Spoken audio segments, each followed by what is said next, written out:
Assalamualaikum warahmatullahi wabarakatuh. Selamat siang saudara, Anda kembali menyaksikan Dialog Ruang Publik untuk edisi Rabu 26 Juni 2024. Semoga selalu dalam keadaan sehat dan luar biasa. Dan memang ketika kita membahas tentang program pemerintah, begitu banyak program prioritas nasional yang saat ini sedang digaungkan. Salah satunya adalah meningkatkan daya saing melalui infrastruktur dan konektivitas yang lebih luas. Dan memang terkait dengan tema kita pada hari ini di Provinsi Jambi pun penggaungan tersebut terus dilakukan dengan kolaborator berbagai pihak. Dan tema kita terkait dengan bagaimana meningkatkan daya saing infrastruktur konektivitas di Provinsi Jambi. Dan untuk membahas tema kita pada hari ini, saya sudah kehadiran dua narasumber saya yang begitu luar biasa pada siang hari ini. Saya akan sapa terlebih dahulu. Yang pertama ada Bapak Dr. Andus Haji Burhani ASMM selaku Kakanwil DJPB Provinsi Jambi. Selamat siang Pak. Selamat siang Mas Akbar. Iya, sehat Bang Bapak? Akbar apa Mas Akbar? Bebas Pak, panggil Mas. Boleh Bang juga ya. Biasanya kalau di Jawa Mas ya, kalau di Jambi jadinya Abang ya. Baik. Apa kabar, sehat ya Pak ya? Alhamdulillah sehat. Alhamdulillah sehat. Dan jadi nanti kita akan berbincang bagaimana sebenarnya terkait dengan salah satu unsur yang paling penting adalah pendanaan sebenarnya ya Pak ya. Pembiayaan dan lain-lain terkait dengan pembangunan infrastruktur yang ada di Provinsi Jambi. Dan mendampingi Pak Burhan, ini kita akan menyapa lebih lanjut Bapak Marandius Umbar, STMT, selaku Kasatker P2JN Provinsi Jambi. Ya. Selamat siang, Bang Aan. Ya, selamat siang, Selamat Mas siang. Akbar. Iya, sehat, Bang? Alhamdulillah. Alhamdulillah sehat, iya Ya. baik. Jadi nanti kita akan juga berdiskusi nih, bagaimana sebenarnya perkembangan infrastruktur di Jambi. Apakah sudah mencakup beberapa daerah-daerah tertentu, ataupun juga nanti ada tambahan atau juga rekomendasi program yang akan lebih lanjutkan seperti itu. Dan untuk saudara serta pemirsa yang bergabung bersama kami dan berbincang langsung dengan dua narasumber kita pada hari ini, langsung saja di line interaktif di 0741 66385 atau di 0811 743 3133. Baik, kita akan membahas tentang keadaan infrastruktur terlebih dahulu ya. Mungkin saya akan langsung tanya Bang Aan ya. Siap.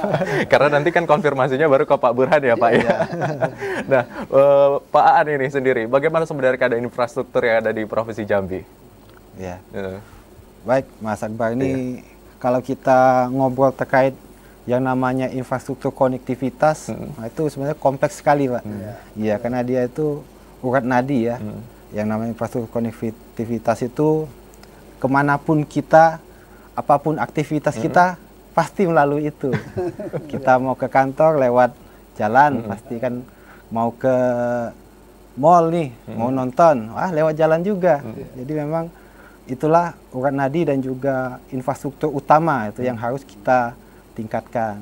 Nah, kalau kita ngobrol terkait infrastruktur konektivitas yang di Provinsi Jambi ini khususnya Pak ya. Nah, itu berarti kita ngobrol tentang 12.000 km jalan Pak. 12.000 km jalan yang tersebar di seluruh kabupaten, kota di Provinsi Jambi. Nah, untuk 12.000 km tersebut memang terbagi-bagi berdasarkan kewenangan masing-masing sesuai dengan statusnya. Seperti yang kita ketahui bersama kan ada jalan nasional. Itu jalan nasional itu jalan-jalan yang mengakses pusat-pusat kegiatan nasional lainnya. Misalnya dari ibu kota Provinsi Jambi ke Palembang ataupun ke Pekanbaru gitu kan, atau ke Padang. Dan juga dia mengakses dari pusat kegiatan nasional ke pusat kegiatan wilayah. Pusat kegiatan wilayah kita di sini kan seperti Muara Sabak, Kuala Tungkal, itu ibu kota kabupaten. Itu harus diakses oleh jalan nasional. Dan juga mengakses ke infrastruktur konektivitas lainnya, seperti misalnya bandara Sultan Taha kan harus diakses oleh jalan nasional, dan juga ada pelabuhan-pelabuhan nih, misalkan kita mau jalan-jalan ke Batam, kan mau lewat Roro, Kuala Tungkal, itu harus diakses jalan nasional juga. Baik, dan berarti juga, Bapak saat ini Pak Aan, kalau untuk luasan jalan ataupun juga lebar dan panjang jalan ya, total keseluruhan ada 12.000 km untuk di Provinsi Jambi sendiri. Itu untuk yang seluruh jalan. Seluruh jalan, Nanti ada pembagian-pembagian lagi. Baik. Izin jalan nasional 1.300, jalan provinsi ada 1.034 km, itu kewenangan Bapak Gubernur, dan juga ada juga yang 10.000 itu milik jalan-jalan yang statusnya jalan kabupaten dan jalan kota. Itu kewenangan dari Bapak Ibu Bupati dan juga Wali Kota gitu. Baik. Dan itu sesuai tusinya masing-masing gitu. Pak Iya. Akbar. Kita sudah mendengar ya Pak Burhan, bagaimana sebenarnya kondisi keadaan jalan kita memang, tapi belum spesifik tadi seperti apa proses pembangunan. Tapi kalau untuk bagian-bagiannya sudah ada ketentuan masing-masing ya Pak ya. Nah, Pak Burhan, ketika kita membahas tentang jalan, pasti ada strategis dan juga bagaimana sebenarnya perumusan kebijakan terkait dengan penetapan anggaran dan lain-lain di Provinsi Jambi seperti apa, Pak? Ya, baik. Terima kasih Bang Akbar. Pemirsa yang saya hormati, kalau kita berbicara terkait dengan konektivitas, tentu saja kita bicara alokasi anggaran ya. Nah, sebelumnya mungkin saya juga ingin sampaikan bahwa kami dari jajaran Kanwil Dijen Perbendaharaan Provinsi Jambi itu mewilayahi seluruh Provinsi Jambi, itu dibantu oleh 5 KPPN yang ada di lingkup Provinsi Jambi ini, yang tugasnya antara lain itu menyalurkan anggaran, ya. Baik itu kepada Satker pusat, termasuk seperti Satkernya Pak Aan ya, maupun kepada pemerintah daerah yang nantinya juga alokasinya itu di dalamnya ada juga nanti untuk jalan ya, yang tadi disebutkan Pak Aan, ada jalan provinsi, ada jalan kabupaten kota. Sejatinya itu didanai dari APBD yang sumbernya kalau untuk di Provinsi Jambi ini secara agregat tuh 80% itu bersumber dari dana transfer. Jadi APBD kita secara keseluruhan di Provinsi Jambi itu 80%-nya itu bersumber dari dana transfer dari pemerintah pusat kepada pemerintah daerah. Nah, kami dari jajaran Kanwil Dijen Perbendaharaan, salah satu tugas kami sebagai Regional Chief Economist itu salah satunya adalah mengkaji ya, atau melakukan kajian fiskal regional yang kita kenal dengan kajian fiskal regional, di mana kajian ini memotret kondisi perekonomian terkini, kemudian penyaluran fiskal dan juga pengembangan ekonomi daerah serta analisis tematik. Nah, di triwulan pertama 2024 ini kami mendapatkan penugasan melakukan analisis tematik, jadi sejalan dengan yang disampaikan oleh Pak Aan tadi. Dan ini juga kalau kita bicara konektivitas, tentu saja ini sejalan dengan apa yang menjadi prioritas dari pemerintahan Presiden kita saat ini. Salah satunya tentu saja adalah terkait dengan pengembangan atau pembangunan konektivitas terkait dengan darat, laut, bahkan udara. Jadi ada beberapa segmented yang menjadi fokus hingga saat ini terus digenjot, dan juga ini tujuannya balik lagi tadi adalah kebijakan fiskal, agar menghasilkan juga pertumbuhan ekonomi yang lebih baik. Karena memang untuk pertumbuhan ekonomi di Provinsi Jambi ini kalau tidak salah terakhir 3,38% meningkat ya. 83% meningkat seperti itu. Nah, kita kembali ke Pak Aan nih. Kalau kita melihat kan, kalau kita membahas tentang infrastruktur, berarti tadi terkait juga konektivitas, kemampuan terkait dengan konektivitas yang ada di Provinsi Jambi ini sejauh ini seperti apa? Kalau kita lihat Pak ya, untuk jaringan-jaringan jalan tadi seperti yang ada 3 Pak, ada 3 jenis kewenangan. Kalau kita lihat kapasitasnya Pak ya, kapasitas kalau dari PUPR mengukurnya dari sisi kemantapan jalan Pak. Tingkat kemantapan jalan itu adalah ukuran dari daya saing daripada suatu infrastruktur jalan. Nah, kalau kita lihat untuk jalan nasional ini tingkat kemantapannya pada saat ini berdasarkan survei terakhir di Desember 2023 itu sebesar 92,85 Pak. Di atas 90 ya Pak? Di atas 90 gitu. Tetapi kalau kita lihat dari rata-rata nasional 92,8 ini masih di bawah rata-rata nasional Pak. Karena rata-rata nasional sekitar 94, sekitar 94 rata-rata nasional. Tapi kita sudah di atas, dalam artian di atas rata-rata, di atas rata-rata daripada provinsi lain. Kenapa? Karena di provinsi-provinsi lain ada yang tingkat kemantapannya tuh sudah mencapai hampir 100 Pak, 99%. Contohnya seperti di Batam Pak, yang kepulauan-kepulauan seperti di Bangka itu sudah 99%. Nah, karena memang lalu lintas yang melalui di tempat-tempat tersebut ya trafficnya bukan kendaraan-kendaraan berat, jadi lebih cenderung ke kendaraan-kendaraan penumpang gitu. Tapi ada juga di provinsi-provinsi lain itu yang di wilayah timur dan seperti Kalimantan juga itu masih banyak daerah-daerah yang jalannya itu jangankan kita ngomong masalah kemantapan, tapi apakah jalannya sudah layak, aspalnya atau belum? Jadi kita sudah patut bersyukur di wilayah barat ini Jambi sudah berada di dekat angka rata-rata nasional, gitu. Jadi sudah cukup kuat.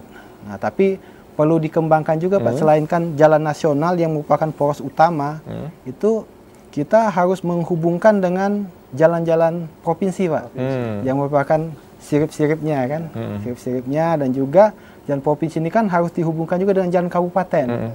Jadi agar ada konektivitas tadi benar-benar nyata gitu. Tidak hanya sebagai ungkapan saja ya bahwa Provinsi Jambi konektivitasnya sudah baik, tapi memang sudah ada gerakan nyatanya seperti itu ya. Baik, Pak Han kita tahan dulu ya Pak Han ya, dan Pak Burhan ini menarik ya. Nanti saya akan coba konfirmasi bagaimana sebenarnya kemampuan konektivitas di Provinsi Jambi nih dari perspektifnya Pak Burhan ini sendiri. Apakah sudah mampu membantu peningkatan tadi salah satunya kebijakan fiskal atau perlu revisi lagi ya Pak ya.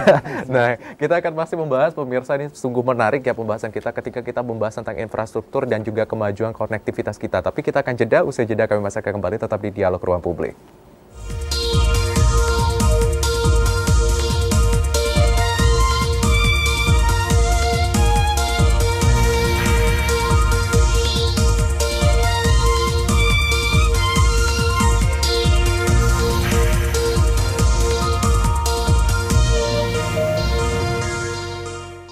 Ya, terima kasih saudara Anda kembali menyaksikan Dialog Ruang Publik, dan pembahasan kita masih terkait dengan bagaimana peningkatan konektivitas dan juga daya saing terkait dengan infrastruktur yang ada di Provinsi Jambi. Tadi sudah mendengar pemaparan dari Pak Aan ini sendiri bahwa memang untuk beberapa elemen ini juga menjadi catatan khusus juga bahwa bagaimana terkait dengan beban jalan dan lain-lain. Tapi kita akan konfirmasi dulu nih ke Pak Burhan. Bagaimana sebenarnya peningkatan konektivitas ini tidak akan terlepas lagi bagaimana kemampuan dari anggaran dan lain-lain ya Pak Aan ya. Nah, seperti apa Pak Burhan? Baik, terima kasih Bang Akbar. Jadi dapat saya sampaikan ya pada kesempatan yang baik ini bahwa dukungan alokasi anggaran kita untuk infrastruktur konektivitas memang mengalami fluktuasi ya. Di 2021 misalnya kita dapat pagu yang untuk infrastruktur konektivitas ini sebesar 1 triliun lebih ya. Kemudian itu bisa direalisasikan sampai 92%.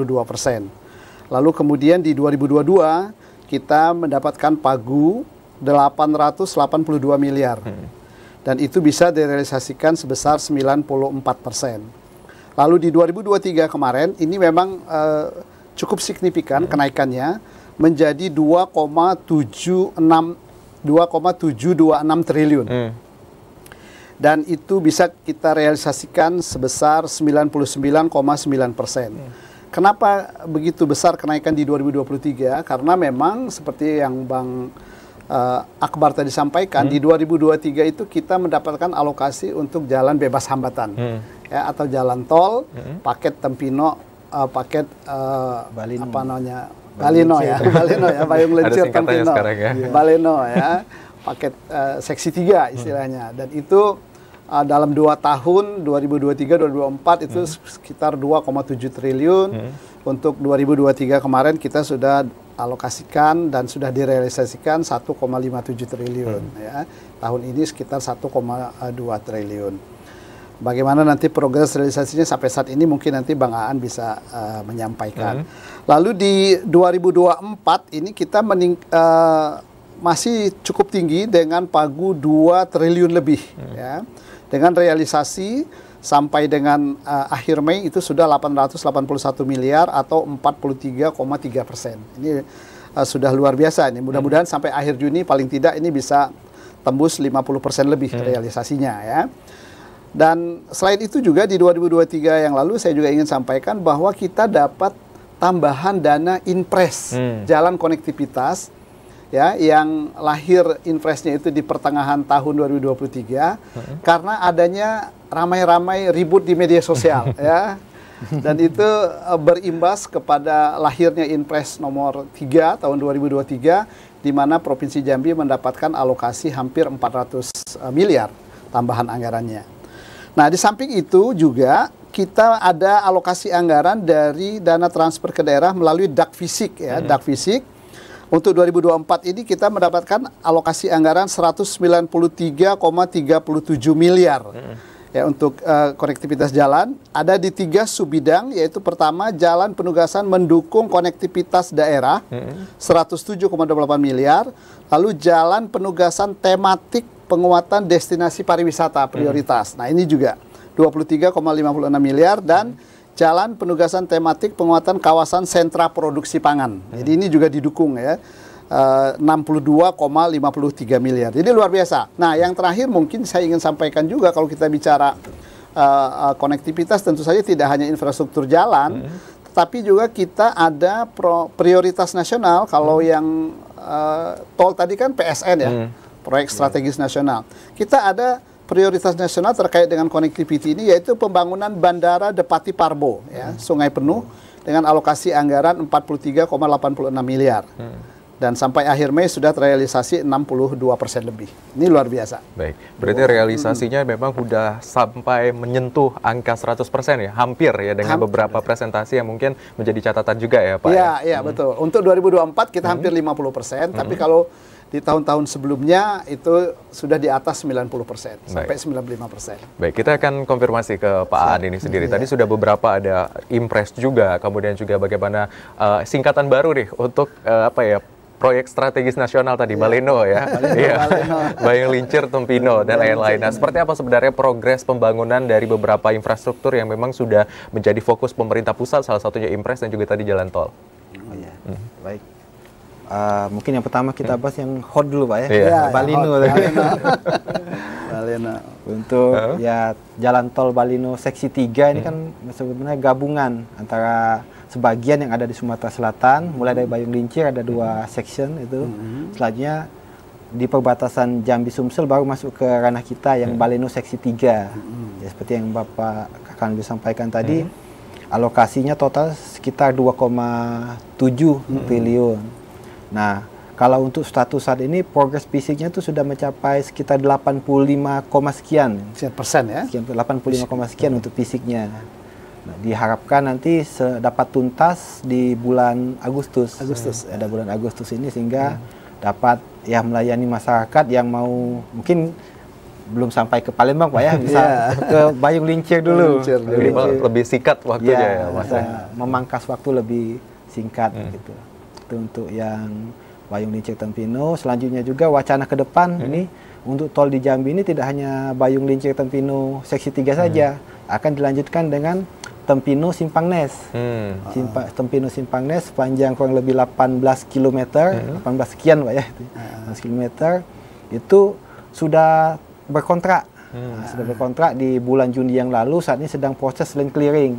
Itu alokasi anggarannya kurang lebih sekitar 3 triliun. Nah, kalau sudah selesai sampai Nes, kita juga sedang mengupayakan untuk mendapatkan dukungan loan Pak. Pinjaman luar negeri. Pinjaman luar negeri untuk membiayai yang dari Simpang Nes ke Merlung, terus juga sampai ke perbatasan Riau. Jambi Rengat salah satunya. Benar, bagian dari Jambi Rengat gitu. Nah, itu kalau prediksi kebutuhan biayanya cukup fantastis juga, itu sebesar 24 triliun kurang lebih Pak. Itu untuk indikasi awal 24 triliun. Saat ini sedang diupayakan untuk dukungan dari loan. Jadi kita tidak hanya mengupayakan alokasi dana dari APBN, disampaikan oleh Pak Kakanwil tadi, tapi juga mencoba alternatif melalui yang tadi yang loan juga. Nah, selanjutnya yang sudah terlaksana di tahun 2023 terkait impres jalan daerah Pak ya. Nah, itu merupakan salah satu upaya bagaimana mengkoneksikan itu tadi, konektivitas yang benar-benar nyata. Kenapa? Seperti diketahui kan lokasi-lokasi pusat sentra perkebunan, terus kegiatan masyarakat perekonomian itu sebenarnya di pelosok-pelosok Pak. Gitu. Jadi kalau hanya jalan nasional saja yang kondisinya mantap, tidak didukung oleh jalan provinsi dan jalan kabupaten yang juga mantap, kondisinya baik, nah itu kurang nyata lah itu manfaatnya bagi masyarakat. Jadi kita juga diberi amanat untuk melakukan penanganan jalan-jalan yang di luar kewenangan sebenarnya itu, tapi ada penugasan hukumnya, mulai penugas hukum di impres jalan daerah. Itu itu sudah dilaksanakan di tahun 2023, ada 8 paket kegiatan, tapi memang tidak di seluruh kabupaten Pak ya, karena dia tergantung, ada tematiknya juga kalau kata. Ada istilah lokus-lokusnya juga. Ya, lokus-lokusnya. Ada perkebunan, terus industri. Kalau industri kan yang paling dekat kita mendukung kawasan industri Kemingking yang di daerah Talang Duku gitu. Jadi menghubungkan dari pelabuhan Talang Duku atau ujung dari jalan nasional ke jalan kabupaten. Jalan Kabupaten Muaro Jambi yang dari simpang pelabuhan Talang Duku ke arah Desa Kemingking. Itu sudah kita laksanakan 2023 dan harapannya ini sedang dalam proses usulan Pak ya. Mungkin Pak Kakam juga tahu yang untuk IJD tahun 2024. Jadi harapannya ke depan 2024. Bisa dilanjutkan penuntasan. Karena ya alokasi dana ya APBN ini ya terbatas, jadi kita harus pandai-pandai untuk meletakkannya di mana nih biar dapat bermanfaat untuk ini masyarakat. Baik Pak Adi, menarik ya Pak Burhan ya, ketika tadi mendengar bahwa memang strategis proyek ini sendiri sudah terus gencar dilakukan, salah satunya melibatkan beberapa elemen seperti itu ya, bagaimana tadi pihak pemerintah, kemudian kolaborator dengan pihak swasta, investor dan juga pinjaman luar negeri. Nah sebenarnya seperti apa Pak kolaborasi yang dilakukan sejauh ini untuk menunjang pembangunan infrastruktur di Provinsi Jambi? Ya, baik, terima kasih Bang Akbar. Jadi seperti tadi disampaikan Pak Aan ya, kemampuan keuangan negara atau kemampuan APBN kita itu sangat terbatas ya. Meskipun kalau kita lihat secara total itu 3.000 triliun lebih ya, tetapi tentu saja harus mengcover seluruh Indonesia ya dengan luasan yang luar biasa ya. Karena itu juga pemerintah dengan berbagai kreatif financingnya istilahnya itu juga mengupayakan berbagai sumber lain yang tidak hanya bersumber dari APBN, tapi juga bersumber dari pihak-pihak yang stakeholders lainnya yang terlibat. Misalnya kita mengenal ada istilah KPBU, kerjasama pemerintah dan badan usaha. Nah itu kan pendanaannya juga oleh badan usaha. Kemudian nanti kalau dulu mungkin kita kenal istilah P3 ya, Public Private Partnership ya Pak ya. Nah kemudian ada juga kita mengenal istilah hibah juga. Tapi biasanya kalau jalan itu sangat terbatas kalau hibah. Kemudian kita juga mendapatkan sumber pendanaan itu dari pemerintah menjual surat berharga negara atau suku yang kita kenal dengan suku ya. Nah sekarang kita mengenal istilah sumber dana SBSN, ya surat berharga syariah negara. Itu salah satu paketnya ada di kita di Simpang Tebo ya, Simpang apa? Simpang Niam. Simpang Niam itu didanai dari SBSN. Nah itu artinya masyarakat tuh, kalau masyarakat yang membeli suku berarti dia sudah ikut membangun. Kemudian sumber lain yang tadi disampaikan Pak Aan adalah dengan loan atau pinjaman luar negeri, PLN istilahnya ya. Dan itu kita biasanya bekerja sama dengan lembaga-lembaga internasional. Misalnya dengan World Bank, dengan ADB ya, dengan IBRD, atau yang sekarang sedang dijajaki itu yang untuk paket kita dari Simpang Nes ke Rengat itu adalah AIIB Pak ya. AIIB, jadi Bank Infrastruktur Asia yang khusus memang mendanai terkait dengan infrastruktur, dan itu berkedudukan di Cina ya banknya. Ya mudah-mudahan bisa dalam waktu singkat itu bisa terrealisasi lah gitu ya. Paling tidak pendanaannya yang tadi disampaikan Pak Aan untuk awal mungkin sekitar 20-an triliun ya. Karena memang sangat besar sih kalau membangun tol itu sangat besar gitu ya. Untuk 1 kilometernya mungkin 200 Pak. Bisa 200 miliar. 1 kilometer saja. 1 kilometer saja ya. Jadi memang butuh anggaran yang tidak main-main seperti itu. Dan memang harus dikolaborasi sebaik mungkin. Karena kembali lagi ini dana yang disiapkan ini adalah dana yang dikolaborasikan oleh beberapa pihak dan harus dipertanggungjawabkan seperti itu ya Pak ya. Dan Pak Burhan, Pak Aan, kita tahan terlebih dahulu ya. Ini menarik nih pembahasan kita bagaimana nantinya juga progres pembangunan infrastruktur di Provinsi Jambi ini punya tenggat waktu yang harus segera diselesaikan. Mungkin salah satunya jalan tol dengan target yang cukup dekat nih ya. Nanti kita akan bahas lebih lanjut. Usai jeda kami akan kembali tetap di Dialog Ruang Publik.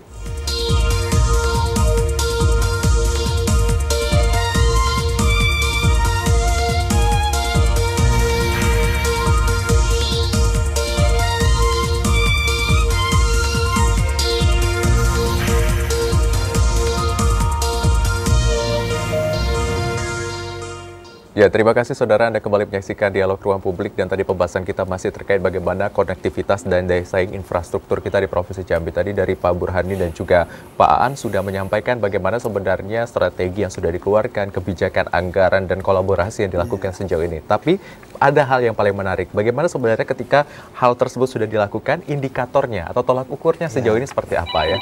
Nah, kita akan coba nanti tanya Pak Aan, tapi sepertinya ada telepon nih Pak Aan. Kita angkat terlebih dahulu ya Pak Burhani ya. Baik. Selamat siang. Assalamualaikum. Selamat siang. Halo. Selamat siang juga, Dek Akbar, host TVRI Jambi. Baik, dengan Pak Yudi di Telanai? Alhamdulillah betul. Iya, baik. Terima kasih. Baik, silakan Pak Yudi. Atas waktunya. Saya mohon 60 detik aja Mas Adet ya, boleh ya? Baik, silakan Pak Yudi. Mudah-mudahan operator tidak memutus apa yang saya bicarakan. Saya nyambung. Baik. Saya menyingkat waktu yang saya hormati bahwa Pak narasumber di TVRI Jambi yang luar biasa, tentunya sesuai dengan bidangnya masing-masing, yaitu masalah infrastruktur dan bidangnya. Nah, tentu kalau kita berbicara masalah jalan, ini ibaratnya uangnya susah sekali kita melihatnya ya. Sama dengan istilah saya menyiram garam ke laut, tidak kelihatan deh begitu. Itu tiap tahun disiram terus untuk pelayanan. Nah, jalan tentu sudah jelas ya merupakan urat nadi. Bayangkan kalau putus urat nadi ya putus, meninggal orangnya. Begitu dia jalan, kalau urat nadi ya putus ya putus. Nah, tentunya urat nadi untuk ya pertumbuhan ekonomi terutama.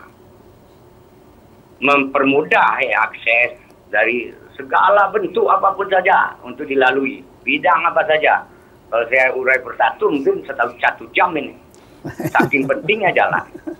Nah tentu ada jalan nasional, kewenangan pusat, ada jalan provinsi, kewenangan provinsi, ada jalan kabupaten kota juga kewenangan kabupaten kota itu sendiri. Bahkan ada jalan tol yang sekarang dengan dibangun Betung Jambi Rengat. Ya, termasuk jalan khusus Batubara yang belum sampai jadi sampai hari ini, yang berpolemik. Itu termasuk jalan juga. Makanya seperti menyiram garam ke laut. Kan? Nah kalau ada jalan sentra produksi, ini penting, konektivitasnya penting. Nah contoh, misalnya jalan nasional di Provinsi Jambi ini bagus lah katakan, kan isi bagus. Tapi dia renang daripada kabupaten kota itu.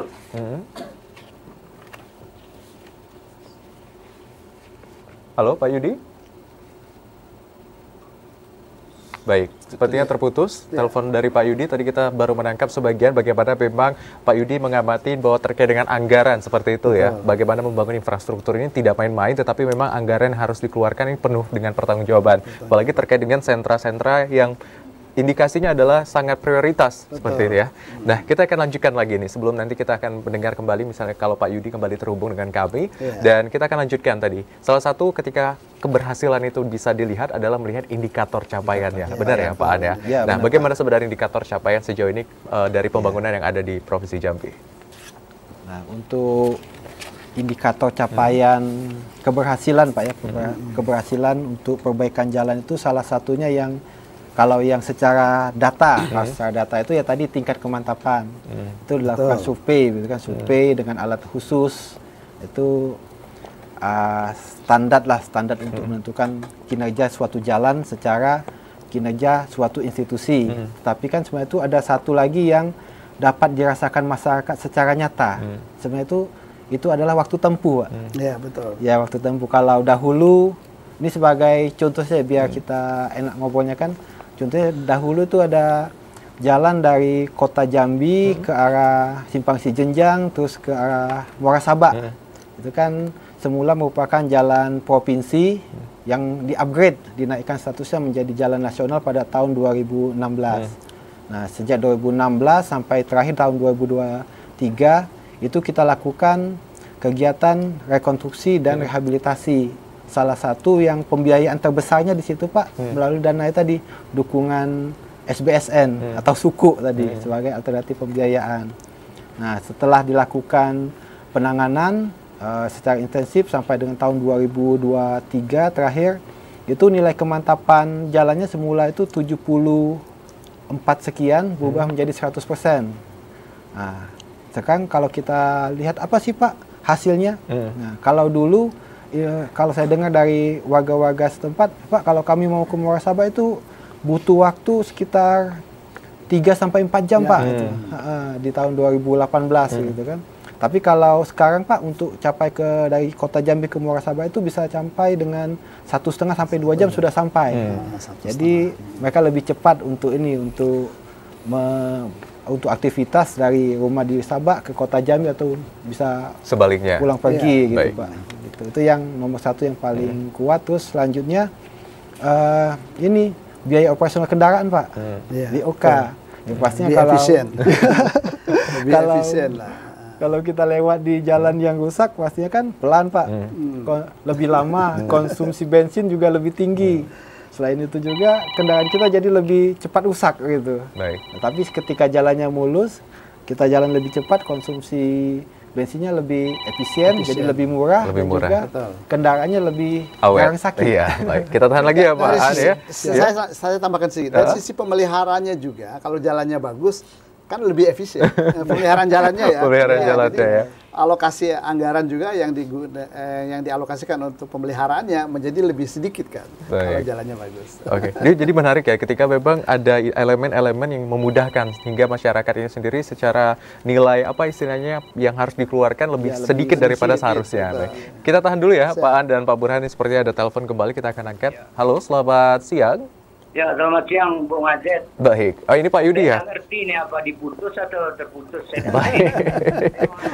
Iya, tidak apa-apa Pak Yudi. Silakan boleh dilanjutkan lagi Pak Yudi batas pembahasannya tadi. Biar sempurna Baik. pembicaraan kita ini. Baik, silakan Pak Yudi. Jadi kan tadi diperlukan untuk supaya berjalan dengan lancar, pimpinan baik pusat, provinsi, kabupaten, kota itu memang harus sinergi untuk membangun jalan. Jangan provinsinya bagus, kabupaten, sentra produksinya jelek. Itu yang paling penting. Nah ini bagaimana mensinergikan, selalu bermasalah ini. Nah contoh misalnya kota Jambi ini, daerah penyangganya jelas ada 2 kabupaten, Kabupaten Batanghari, Kabupaten Muaro Jambi. Nah ini kan ada situs Muaro Jambi kita yang terkenal. Terdaftar di UNESCO. Nah coba bayangkan ini bagaimana kota Jambi ini sudah ditatasi dengan 2 kabupaten daerah penyangga itu. Kalau provinsi kan jelas itu sudah bahwasanya dia bersinergi dengan 11 kabupaten kota, 2 kota. Itu terus dipertanyakan sinergisitasnya itu. Nampaknya sepele kan sinergisitas, tapi bermasalah terus.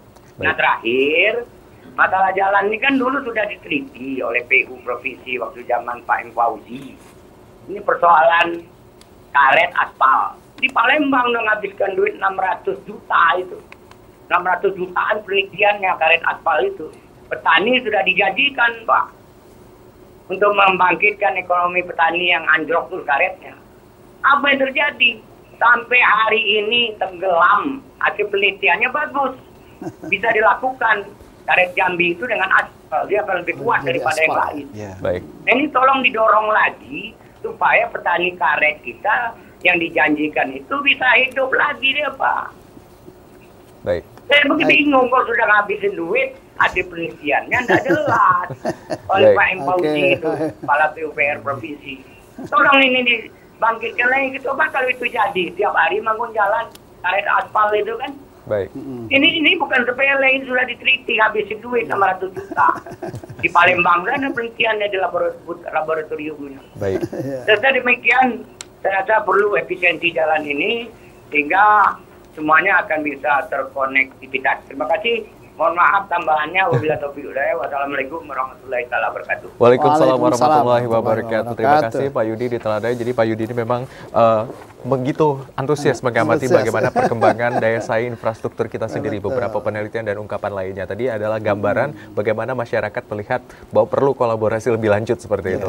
Nah, kita akan lanjutkan lagi Pak Burhan, tadi terkait dengan bagaimana sebenarnya indikator capaian ketika memang suatu daerah itu sendiri secara infrastrukturnya sudah baik, itu apa saja yang menjadi indikatornya, Pak Burhan? Ya, baik. Terima kasih, Bang Akbar. Jadi tadi saya menambahkan dari apa yang disampaikan oleh Bang Aan juga ya. Tadi beberapa indikatornya kalau terkait dengan konektivitas itu, kalau kita ingin melihat ininya kemantapan jalan, ya. Artinya baik di tingkat nasional, jalan provinsi maupun jalan kabupaten kota. Kemudian juga tadi kemudahan kita mengaksesnya, gitu ya. Dan lebih murah yang jelas ya, masyarakat mengeluarkan biaya yang lebih sedikit untuk mengakses ke suatu tempat, ya, gitu. Apakah itu sentra-sentra pangan, sentra-sentra produksi atau pariwisata dan sebagainya, termasuk juga dari disampaikan Pak Aan, dari provinsi ke kabupaten atau sebaliknya, gitu ya, kabupaten ke provinsi. Kemudian juga di samping waktu tempuh dan juga efisiensi, kami juga melihat secara nyata itu memang sudah terkoneksi, gitu ya. Secara nyata sudah terkoneksi. Artinya orang dari luar pun misalnya kalau ke Jambi, dia mau ke Candi, tadi Candi Muaro, itu memang aksesnya mudah. Tidak lalu kemudian memerlukan waktu yang lama, gitu. Jadi secara nyata memang sudah langsung dirasakan oleh masyarakat, gitu. Itu terkait dengan konektivitas tadi ya, baik darat. Begitu juga dengan ini ya, dengan laut. Kalau kita mungkin dengan sungai, gitu ya, termasuk dengan udara. Kita kan misalnya ada 3 bandara di sini, bandara STS, gitu ya, Sultan Toha. Lalu kita ada bandara Muara Bungo, ada Depati Parbo. Nah itu juga, misalnya kalau kita dari sini mau ke Muara Bungo kan justru belum bisa ya Pak ya. Ini jadi ini juga kan dari sisi konektivitas. Artinya sarana prasarananya sudah ada, tapi mengkonekkan antara provinsi ke Muara Bungo melalui udara itu juga butuh satu komitmen juga dari pemerintah. Dan gitu proses ya. Lagi ya Pak. Beda kalau misalnya seperti sekarang kita dari sini ke Pati Parbo, ke Depati Parbo, Kerinci, itu kan sudah ada ya, walaupun mungkin belum setiap hari ya Pak ya. Setiap hari. Nah itu juga tentu bagian dari ukuran-ukuran juga. Artinya kalau udara itu frekuensi penerbangan sudah banyak belum nih, gitu ya. Itu juga bagian dari ukuran indikator-indikator keberhasilannya. Sudah itu sudah banyak belum masyarakat yang memanfaatkannya dan sebagainya. Terus itu yang tidak kalah penting, harga tiketnya gimana? Kalau tadi di jalan kan kita asumsinya kita bawa kendaraan sendiri ya, biayanya lebih. Kalau kita pakai kendaraan umum juga istilahnya tiketnya juga nggak mahal ya Pak ya. Pakai kendaraan travel misalnya gitu ya. Nah kalau ini juga sama.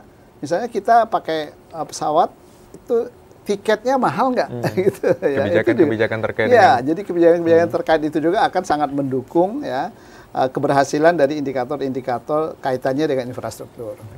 Kalau untuk ini sendiri Pak, dampaknya ketika memang hal-hal ini terjadi, salah satunya disebutkan di awal adalah kebijakan fiskal dan keuntungan lainnya. Ini seperti apa kalau di Provinsi Jambi sejauh ini Pak? Dampaknya ya, ya tentu yang paling akan dirasakan nanti terkait dengan pertumbuhan perekonomian kita ya, geliat ekonomi kita, karena kemana-mana lancar istilahnya Pak ya, akses berbagai barang yang dihasilkan dari daerah itu bisa cepat sampai ke pusat keramaian, gitu kan. Berarti itu akan menggeliatkan berbagai sektor real. Nah, begitu sektor realnya bergeliat, tentu saja nanti akan ada potensi pendapatan juga di sana, pendapatan negara dari sektor perpajakan. Karena perdagangan menjadi ramai dan sebagainya. Jadi sektor ekonomi kita akan bergerak. Baik. Ya, secara tidak langsung ketika memang jalan dan akses ini lebih baik, maka secara apa ya istilahnya, gambaran masyarakat bisa memasarkan produk dengan lebih cepat ke pusat keramaian. Karena kan kalau barang tuh biasanya harus ke pusat keramaian ya. Kalau enggak nanti nggak banyak yang beli gitu. Baik. Kita ke Pak Aan ini. Pak Aan, tadi kita juga mempertanyakan bagaimana sebenarnya dampak nih ketika memang jalan ini semakin baik dan semakin luar biasa. Tapi ketika kita membahas lebih lanjut progresnya dan lain-lain, bagaimana sebenarnya target-target pembangunan lainnya selain tadi yang disampaikan? Apakah ada target-target pembangunan di Provinsi Jambi ini dalam penyusunan ataupun wacana ke depannya? Benar Pak, jadi kita juga sebenarnya sudah menyiapkan rencana kerja Pak. Kalau kita ada Renstra Bina Marga itu kebetulan berakhir di tahun 2024. Ini sedang dalam proses penyusunan untuk ke tahun 2029 gitu. Nah, Untuk target capaian sendiri ya, kalau range Trabina Marga balik lagi ke tadi, apa sih indikatornya? Kemantapan. Jadi kemantapan jalan tadi. Seperti di tahun anggaran 2023 ini Pak, kita ambil contoh. Kita mendapatkan alokasi dana, memang benar kalau secara total itu infrastrukturnya 2, sekian triliun Pak, tetapi untuk alokasi khusus kepada preservasi jalan, ini jalan dan jembatan, jalan nasional saja, itu hanya sekitar ini apa namanya itu 500 sekitar ya izin 454 ada 454 miliar gitu. Nah, jadi kita memang harus benar-benar apa ya berstrategi. Ini diletakkan di mana nih penanganannya agar target kemantapan kita tadi tercapai. Nah, jadi tahun 2023 itu dengan target capaian kemantapan 92,94 kita hanya bisa mencapai target 92,85 gitu. Itu pun dengan strategi-strategi kita misalkan memilih lokasi-lokasi yang bisa kita tangani dengan preventif gitu, atau segmen-segmen penanganan tertentu yang biayanya butuh biaya besar kita tangani dengan holding terlebih dahulu agar kita bisa mendapatkan jalan mantap lebih panjang dengan penanganan yang lebih murah, penanganan rehab minor atau rehab mayor gitu. Nah, itu yang kita lakukan 2023. Terus selanjutnya target ke 2024. Ini untuk target 2024 ini target kita adalah 94,52%. Baik. Gitu. Dan alokasi dana kita di tahun 2024 untuk kegiatan preservasi jalan itu lebih besar daripada tahun kemarin, itu totalnya 585. Baik. Tetapi lagi-lagi ini yang besarnya itu izin Pak dari pembiayaan alternatif yaitu dari SBSN. Jadi kalau kita hanya mengandalkan pembiayaan dari rupiah murni itu sangat terbatas sekali. Jadi kita harus pandai-pandai mencari alternatif nih. Dan strategi lainnya ya. Dan strategi lainnya untuk penanganan. Ini menarik ya Pak dan Pak Burhan tentang pembahasan bagaimana anggaran ini sendiri renstranya memang dibangun sebegitu luar biasa agar memang serapan dari anggaran ini sendiri bisa dirasakan langsung oleh masyarakat yang menggunakan akses tersebut. Tapi kita tahan lagi ya Pak Burhan dan juga Pak Aan. Kita akan jeda, usai jeda kami akan kembali tetap di Dialog Ruang Publik.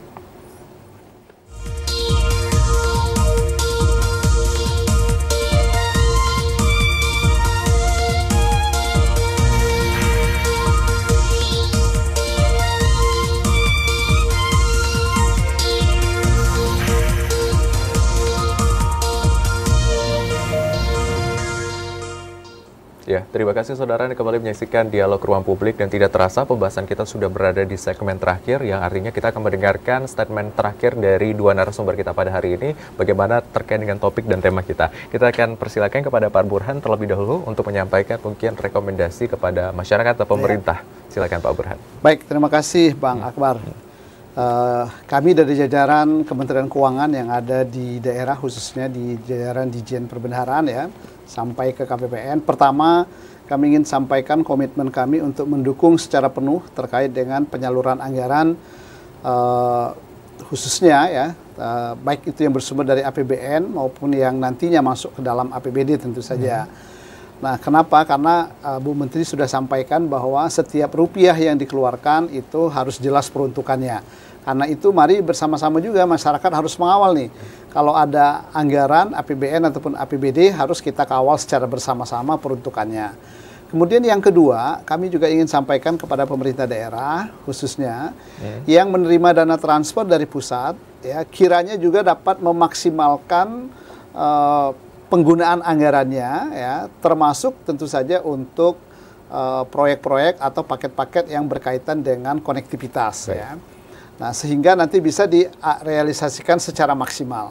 Jangan sampai ada tersisa anggarannya, karena kan kita berebut dengan 500 lebih Pemda yang lain. Baik. Ketika alokasi itu sudah ada di Pemda kita, harus bisa kita maksimalkan. Baik. Yang ketiga, kepada masyarakat umum tentu saja kami berharap agar mari kita bersama-sama menjaga berbagai aset negara yang dihasilkan dari APBN ataupun APBD, termasuk tentu saja jalan, konektivitas dan lain sebagainya ya, baik itu darat, laut dan udara, untuk keberlangsungan dan untuk kemudahan kita bersama. Baik. Terima kasih banyak Pak Burhan. Selanjutnya Pak Aan, singkat saja Pak, boleh? Ya, baik. Terima kasih Pak Akbar. Ya. Kami dari BPJN Jambi menyampaikan bahwa BPJN Jambi selaku pengelola jaringan jalan nasional di Provinsi Jambi itu akan berupaya semaksimal mungkin untuk meningkatkan kemantapan dan juga konektivitas jaringan jalan di Provinsi Jambi, dan untuk itu juga kami mohon bantuan dan dukungan dari masyarakat di Provinsi Jambi untuk menjaga agar jaringan jalan kita tersebut dalam kondisi yang baik dan juga bersih begitu. Jangan apa namanya itu banyak yang ini buang-buang sampah gitu. Terus juga kadang-kadang keamanan jembatan juga ini ada beberapa bagian-bagian jembatan kita yang berupa baut atau besi itu suka dihilang ini, dicuri oleh oknum-oknum gitu. Jadi kita butuh dukungan ini agar bisa tetap baik dan juga dapat dimanfaatkan dan dapat dinikmati bersama oleh masyarakat Jambi. Terima kasih banyak Pak Aan, sekali lagi Pak Burhan selaku Kanwil sudah hadir di Dialog Ruang Publik. Begitu banyak pembahasan kita pemirsa pada hari ini. Yang paling penting adalah kita harus meningkatkan kolaborasi untuk meningkatkan konektivitas dan daya saing. Saya Hazir Akbar, mewakili kerabat kerja yang bertugas, pamit undur diri. Wassalamualaikum warahmatullahi wabarakatuh dan sampai jumpa.